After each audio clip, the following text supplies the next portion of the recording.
I thought Ohio State really put their best foot forward. I thought that the players all came off very professional in dealing with the media, and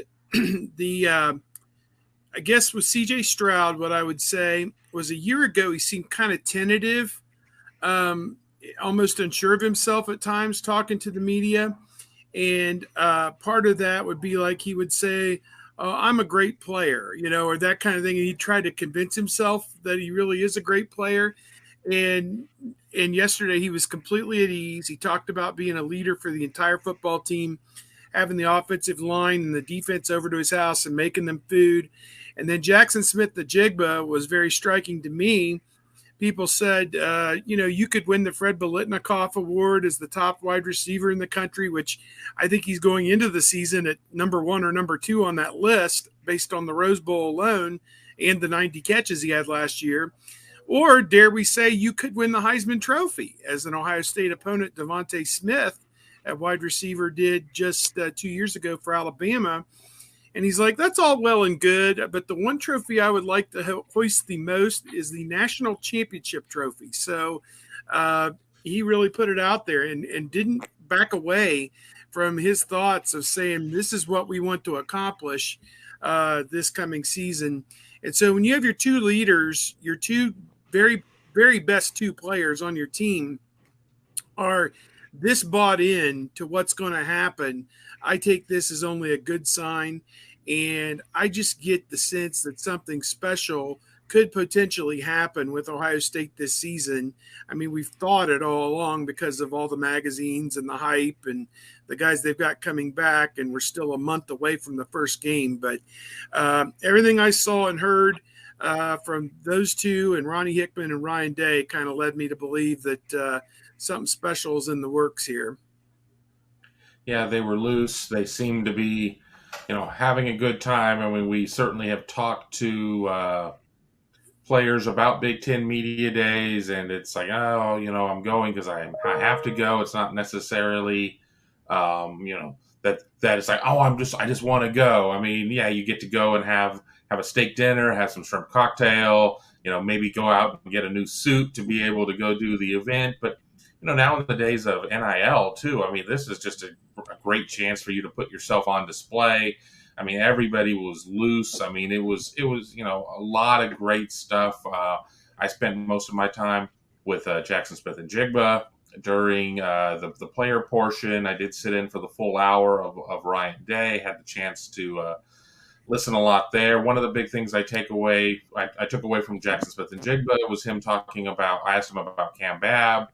And, he certainly had a challenging career with the Buckeyes, but he seems to be such a pivotal part of things. And he's like, absolutely. And, he confirmed that he's healthy and ready to go. And I said, would you be willing to give up a couple of passes to let Cam eat? And he's like, absolutely. And C.J. Stroud, he also echoed in on something when he was asked about Cam Babb. So, it's just, things are loose. Granted, fall camp has not started yet. They're not getting, going through the pain that can be fall camp. So we'll see if those smiles are the same here in about a week.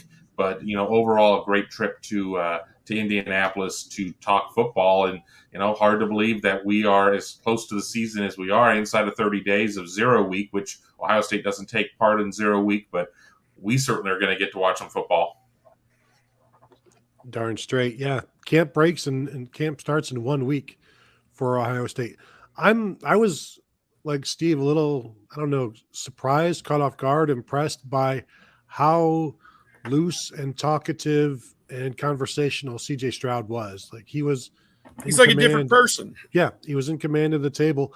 And I attributed that to just going through last season and becoming a leader and improving himself on the field.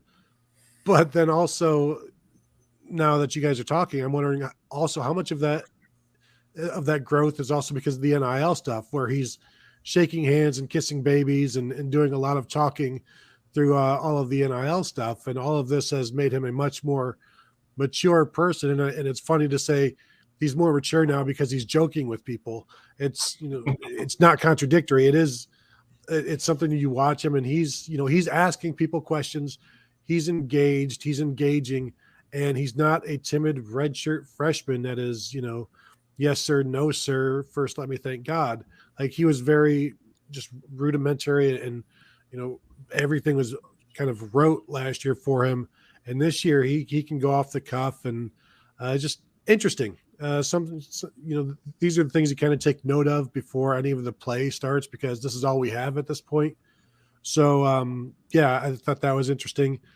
I think it was interesting that, Ryan Day, and talking about defensive recruiting, which is not going super well right now, saying that recruits kind of need to see the defense in action to know what they're getting into. They lose Caleb Downs, a 5-star safety, to Alabama this week. So this is one of those things where Alabama, everybody that is a recruit knows what that's going to be, what the Alabama defense is going to be. Recruits talking to Ohio State's defensive coaches right now, they only know what they're being told, and there's no proof of it out there yet. And it's something we talked about on my podcast, Buckeye Weekly Podcast today. It'll drop later. Nice plug. But like the theory versus testimony right now, it's just theory for the Ohio State defense, and it's showing up in the defensive recruiting. And the testimony will have to come after the season or during the season when recruits finally get to see it. So it was interesting that Ryan Day addressed that and talked about it, and how, the coaches are out recruiting and they're doing things and they're working hard, but it's understandable if recruits are still out there thinking, well, I still want to see it before I'll believe it.